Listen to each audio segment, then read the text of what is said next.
Assalamualaikum warahmatullahi wabarakatuh dan selamat petang kepada pelajar 1 Arif dan 1 Harmoni. Okey, hari ini kita akan sambung pembelajaran kita untuk komponen sastra pula, iaitu Komsas.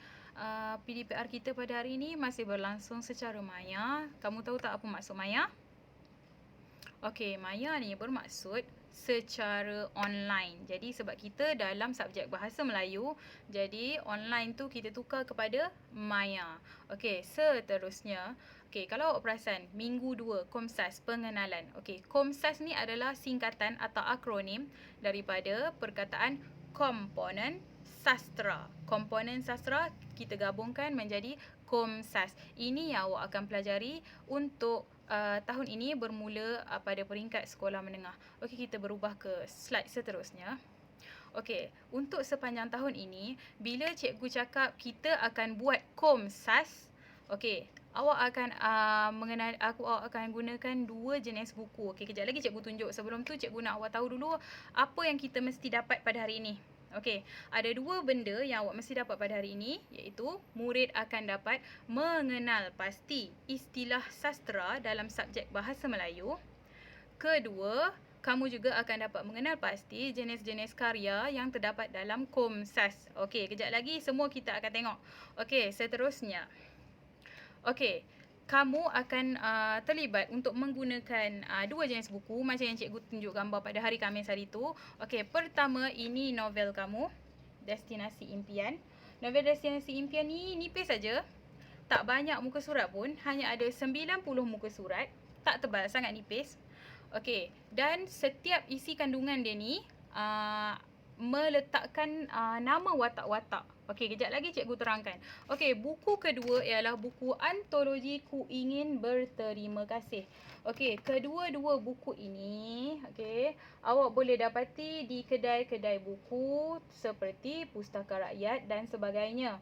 Okey, Destinasi Impian berharga RM5.3. Antologi Ku Ingin Berterima Kasih berharga RM4.10. Buat masa ini dia belum ada secara online, okey? Sebab belum ada siapa-siapa lagi yang bagi izin untuk kita rilis secara online, untuk kita keluarkan secara online. Okey, seterusnya. Okey, ini secara ringkas novel Destinasi Impian yang cikgu cakap tadi. Okey, novel ni ada 12 bab sahaja. Setiap bab menjadikan nama watak sebagai tajuk. Okey, kenapa kita cakap macam tu? Macam yang cikgu paparkan tadi, okey?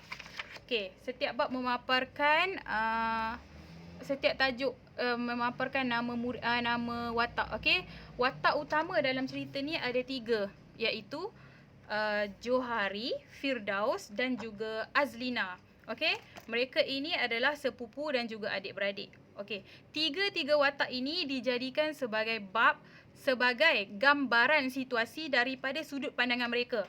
Sebagai contoh, kalau bab 1 dia tulis Johari.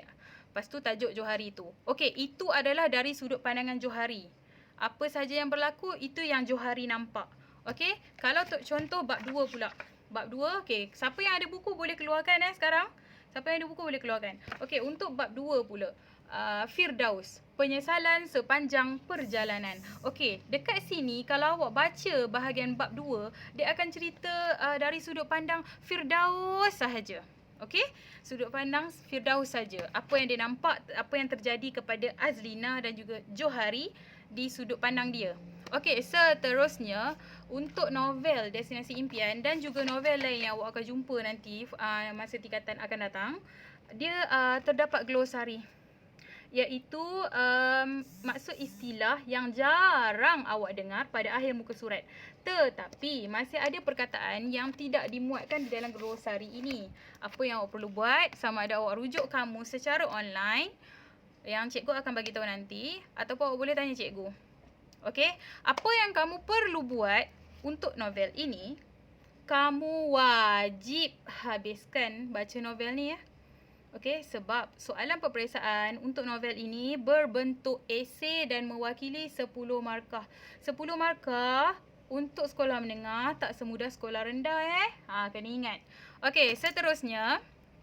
Okey, sini kita ceritakan sedikit tentang sinopsis Destinasi Impian. Okey, sila salin dalam buku, jangan salin lagi. Baca dan dengar dulu apa yang cikgu nak terangkan. Okey, Ini adalah sinopsis. Apa yang awak faham dengan maksud sinopsis? Sinopsis ialah ringkasan secara keseluruhan sesebuah karya. Apa maksud karya? Okey, karya ni ialah hasil kerja secara bertulis ke, melukis ke, itu kita panggil hasil karya. Untuk Komsas, ini hasil sastra lah. Okey, hasil sastra yang dihasilkan oleh penulis. Okey, siapa penulis novel ini? Novel ni ditulis oleh Allahyarham Muhammad Ismail Sarbini yang juga seorang guru bahasa Melayu. Okey, cerita dia bermula dengan situasi perjalanan mengayuh basikal. Okey, oleh Johari, Firdaus dan Azlina. Perjalanan mereka bermula dari kampung Bukit Kapar, iaitu kampung mereka sendiri, ke Pantai Morit Baru. Sebab apa? Sebab mereka dicabar oleh datuk mereka. Jarak perjalanan mereka sejauh 50 km. Awak rasa 50 km tu jauh ke tak? Pada cikgu jauh. Sebab 50 km itu adalah bersamaan dengan hampir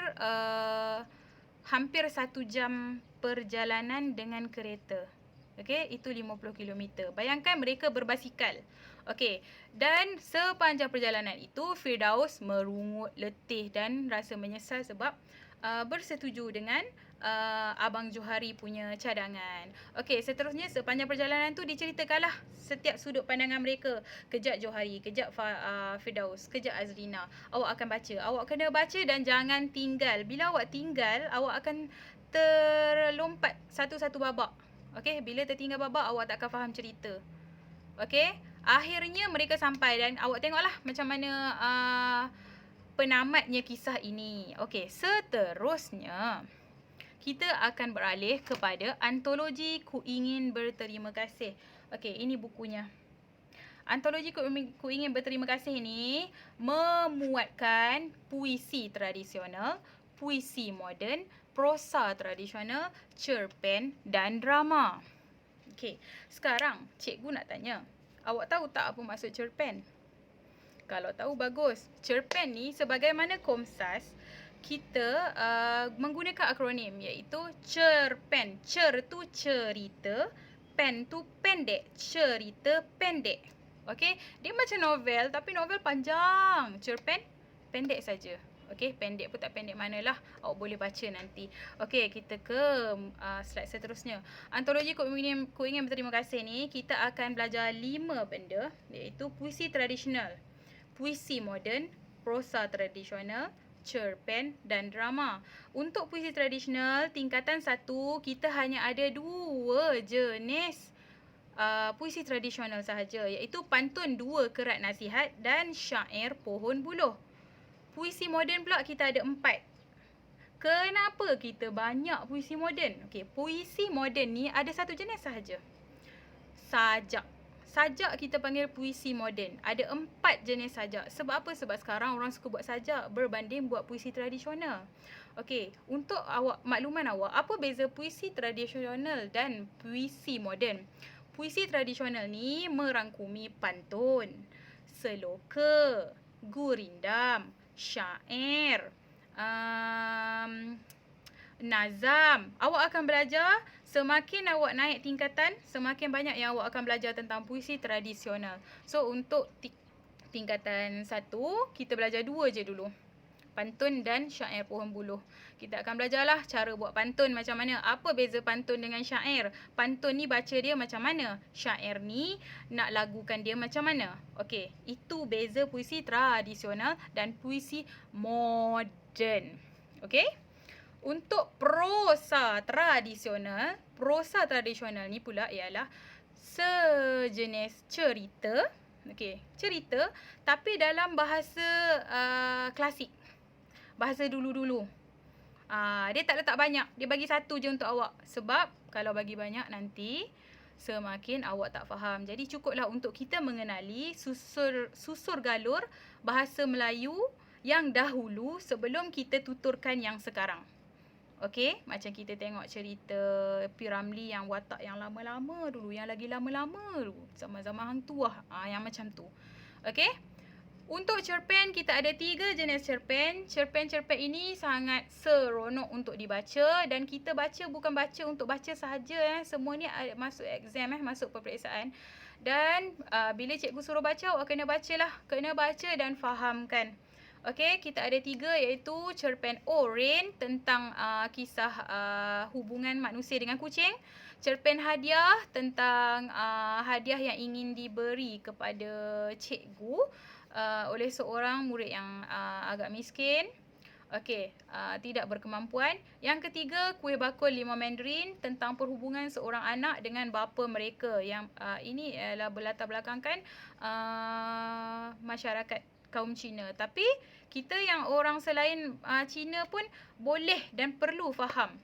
Sebab kita bukan nak fokus kepada bangsa, kita fokus kepada pengajaran keseluruhan cerita tersebut. Okey, untuk drama bertajuk hadiah. Ni bukan drama hadiah yang sama dengan cerpen. Untuk form 1 ni, untuk tingkatan 1 ni awak akan keliru sikit sebab kita ada 2 tajuk hadiah.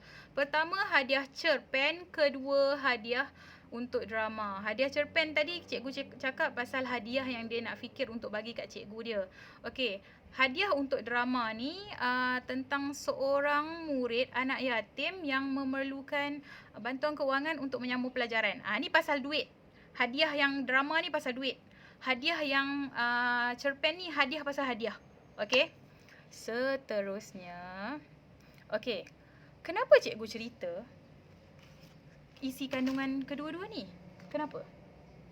Kenapa cikgu cerita?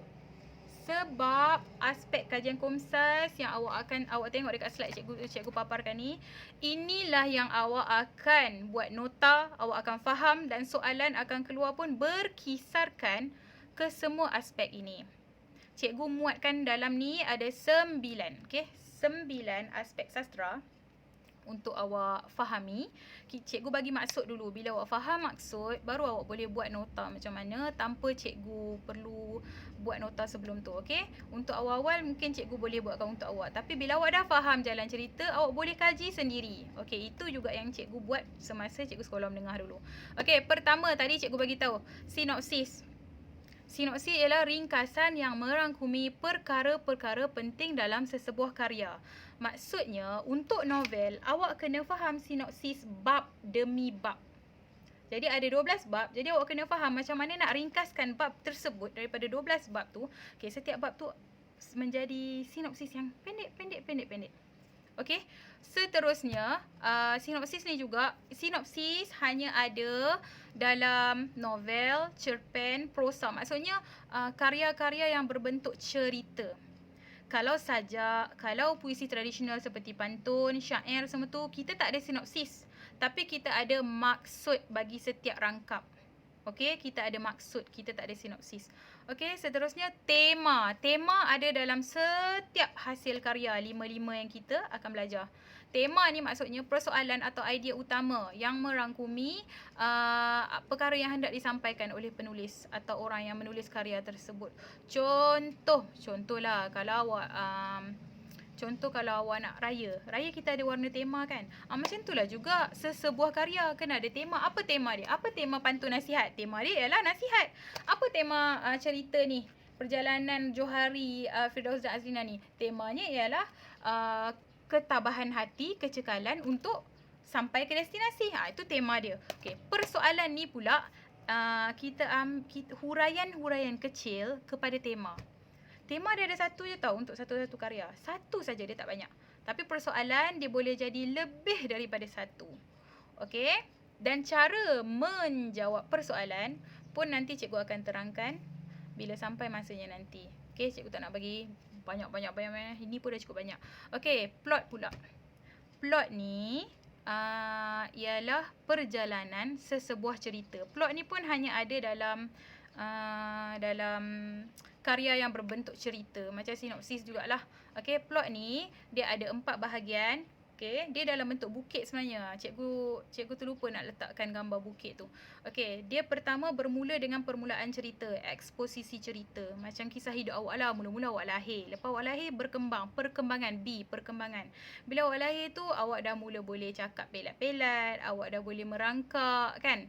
Okey, seterusnya climax, kemuncak cerita. Bila awak dah besar, awak dah berjaya, itu kemuncak hidup awak. Okey, awak dah berjaya.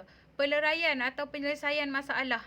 Setiap cerita tak semestinya ada masalah. Maksudnya lepas awak dah sampai puncak, awak nak turun pula. Betul? Bila awak turun, okey, awak bila awak dah berjaya belajar, awak berjaya dalam kerjaya, kemudian awak perlahan-lahan dah ada keluarga yang lengkap, dah ada anak, perlahan-lahan turun, settle. Maksudnya perjuangan awak dalam hidup tu semakin berkurang. Okey, macam tu. Itu adalah peleraian sesebuah cerita. Cikgu bagi gambaran dengan kehidupan awak. Okey, seterusnya yang kelima, watak dan perwatakan. Watak dan perwatakan ni juga awak hanya akan jumpa dalam cerita. Awak tak akan jumpa dalam sajak dan dalam puisi tradisional. Awak tak akan jumpa sebab watak perwatakan ni ialah menceritakan tentang binatang atau manusia atau makhluk lain yang menggerakkan cerita tu. Okey, itu watak. Maksudnya contoh watak cikgu. Okey, cikgu, watak cikgu adalah seorang guru berkacamata. Okey? Berkacamata, bertudung warna merah jambu. Itu watak cikgu pada hari ini. Perwatakan cikgu pula apa? Okey, perwatakan cikgu bersuara kuat, garang. Okey, itu perwatakan. Contoh kalau awak itu macam mana kita nak kenal pasti. Contoh kalau cerita Oren tu nanti. Dia minta watak. Watak Oren ni apa? Oren ni ialah seekor kucing yang berbulu berwarna jingga. Apa perwatakan? Maksudnya perwatakan ni sifat, perangai dia. Okey? Apa perangai Oren tu nanti? Manja. Okey, tapi tidak memerlukan perhatian yang rapi daripada penjaga. Itu perwatakan. Jelas Cikgu harap awak jelas. Okey, seterusnya latar. Latar ada 3. Okey, ada 3. Iaitu latar tempat, latar masa, latar masyarakat. Latar tempat ni tempat berlaku sesuatu perkara tu lah. Okay, contoh latar tempat cikgu sedang mengajar ni ialah di rumah cikgu. Itu latar tempat cikgu. Latar tempat awak apa? Rumah awak. Latar masa, sewaktu kejadian dalam cerita. Sekarang ni cerita kita ialah cerita pembelajaran secara maya. Okay, latar masa ialah pukul berapa? Sekarang pukul 1:30. Sebab apa? Kita tengah BM kan? Itu latar masa kita. Latar masyarakat ni, apa yang berada di sekeliling kita. Sekarang cikgu berada pada masyarakat penduduk di setapak. Sebab cikgu menetap di setapak. Macam awak pula, masyarakat penduduk apa? Duduk awak menetap kat mana? Contoh kalau awak pelajar, kita pergi sekolah nanti, kita ada masyarakat guru, masyarakat pelajar, masyarakat pekerja-pekerja di sekolah. Itu kita panggil masyarakat, latar masyarakat. Jelas Okey, contoh kalau macam destinasi impian ni. Masyarakat apa? Masyarakat anak muda. Sebab dia banyak cerita pasal anak muda. Pasal 3 orang watak utama ni dengan kawan-kawan dia. Okey, masyarakat yang ada ialah masyarakat anak muda yang gigih berjuang mencapai cabaran. Okey? Menyahut cabaran. Bukan mencapai, menyahut cabaran. Okey? Seterusnya gaya bahasa. Gaya bahasa sangat banyak. Sangat-sangat banyak. Okey, ini antaranya iaitu personifikasi, simili, metafora, hyperbola, dialek, inversi, repetisi. Repetisi ni pula ada 3 jenis, anafora, epifora, responsi. Lepas tu kamu ada juga asonansi, aliterasi, sinkop. Okey, gaya bahasa ni penting juga. Cikgu akan terangkan juga maksud dia. Awak kena ingat semua maksud ni sebab ini gaya bahasa paling popular diutarakan soalan untuk sajak dan puisi tradisional. Untuk puisi moden dan puisi tradisional. Itu paling popular ditanya dalam soalan peperiksaan. Okey, gaya bahasa. Okey, nanti cikgu akan terangkan ada slide seterusnya. Slide yang dah nak habis dah slide kita ni rasanya. Okey. Nilai dan pengajaran pun popular. Nilai dan pengajaran ni sangat-sangat popular untuk kesemua jenis karya sastra. Popular untuk 5 tu. Dalam puisi tradisional pun dia selalu tanya. Dalam puisi moden pun dia selalu tanya. Dalam prosa tradisional, dalam cerpen dan juga dalam novel serta drama. Okey, 6 lah termasuk novel kan. Okey. 6 ni sangat kerap ditanya nilai dan pengajaran. Sebab tu cikgu pesan, bila baca, kena baca dan fahamkan. Bila faham, baru kita boleh keluarkan nilai dan pengajaran yang ada dalam sesebuah karya tersebut. Okey, nilai tu apa? Okey, macam awak pernah belajar masa sekolah rendah, nilai ni ialah benda-benda yang positif. Apa-apa yang positif yang awak boleh jadikan contoh. Contoh macam Azlina dalam ni ialah seorang remaja perempuan yang tidak mudah putus asa. Tu nilai dia ialah apa? Nilai tidak putus asa lah. Nilai kegigihan. Nilai kegigihan. Sebab apa? Dia gigih dan berusaha untuk melengkapkan perjalanan berbasikal. Okey. Seterusnya, pengajaran. Apa benda yang kita boleh sampaikan lah dalam setiap karya. Seterusnya, okey, ini ialah Komsas gaya bahasa. Okey, ini gaya bahasa. Okey, nampak cikgu zoomkan sikit. Okey, gaya bahasa hyperbola. Ini maksud dia. Hyperbola ni bila kita gunakan perkataan yang melebih-lebih. Maksudnya macam contoh dia, cinta kepadanya cinta jutaan bunga-bunga, matanya tajam menikam. Amboi, over now kan. Mata sampai kita menikam. Tu maksudnya perlambangan lebih-lebih. Dia marah sehingga matanya merah bagaikan bola api. Itu hyperbola. Lebih-lebih. Okey, metafora pula kita gunakan kiasan contohnya. Maksudnya ada dua perkara. Maksudnya satu benda yang kita tak nampak, satu kita nampak. Contoh syurga bumi. Syurga kita tak nampak, bumi kita nampak kan? Juadah kesejahteraan. Juadah tu apa? Hidangan. Kesejahteraan ni kita boleh nampak tak? Tak. Itu metafora. Satu benda yang konkret, satu benda abstrak. Antara dua dia berpusing sama ada macam ni atau macam ni. Okey? Personifikasi ni pula awak bagi perlambangan manusia kepada bukan manusia. Contoh, pohon nyior itu melambai-lambai. Kan bila pokok kelapa kena tiup angin kan dia akan bergerak-gerak kan. Melambai ni siapa? Babai. Kita je kan manusia. Tapi kita bagi sifat tu kepada pokok tersebut. Okey, asonansi ni pengulangan huruf vokal, aliterasi pengulangan huruf konsonan selain vokal, repetisi pengulangan perkataan sama ada di awal, di tengah atau di hujung. Simili ni perbandingan juga macam metafora, tapi dia ada penggunaan seperti bak, bagai, umpama, ibarat, laksana, macam. Okey, dia ada perkataan-perkataan tersebut. Kalau ada yang tu, itu adalah simili. Okey, inversi perkataan terbalik. Contoh, sihat badan wajah berseri. Sepatutnya badan sihat, wajah berseri. Okey, anafora, pengulangan kata-kata di depan baris. Dia macam adik-beradik dengan repetisi tadi. Okey, responsi di tengah-tengah, anafora di awal, epifora di hujung. Okey, seterusnya simbol. Simbol ni jarang keluar tapi awak kena tahu jugalah simbol apa. Contohnya kalau dia bagi, kalau sajak tu menceritakan tentang rumah baru. Rumah baru ni adalah perlambangan tentang sebuah negara. Okey, contoh ombak. Ombak ni biasanya apa? Kita bandingkan dengan cabaran hidup. Okey. Seterusnya sinkop atau sinkof. Sinkop atau sinkof ni ialah kependekan sesuatu perkataan. Tidak jadi tak, ini jadi ni, sedikit jadi sikit, sudah jadi dah. Okey. Paradox. Paradox ni maksudnya kita letak perbandingan yang berlawanan. Aku sunyi di dalam keriuhan. Dah dalam riuh kau sunyi pula. Itu paradox. Okey. Dalam kesepian di tengah ramai. Nampak? Dia sepi dalam tengah ramai-ramai orang tu, tapi dia masih ada rasa sepi. Itu contoh paradox. Okey.